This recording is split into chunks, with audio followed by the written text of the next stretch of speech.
بهنام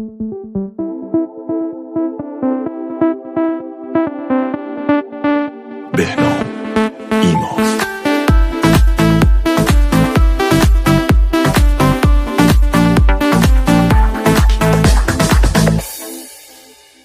چه دردی دارم این روزا، چقدر حالم پریشونه، کسی رو که من دوستش دارم یه عمره که ازم دوره.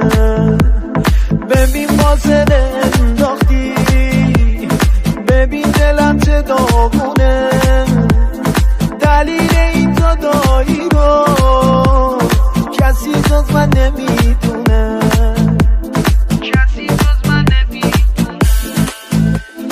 به بار بارون شدم خسته، شاید یه ذره آروم شم. خدای من یه لطفی کن، بذار دستاتو تو دستم. از امروز دیگه پیداست، باید تنهای تن باشم، باید روزای سختی رو به جز تو صبحانه باشم.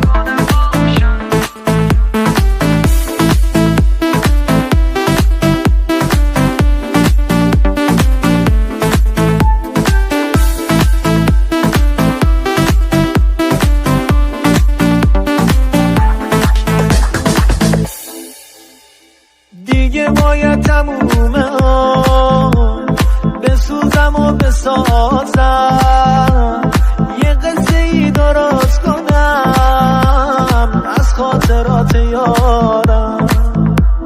اینو بدون اگر که تو یه لحظه جای من باشی، نمیتونی باور کنی حتی یه لحظه تنهاشی.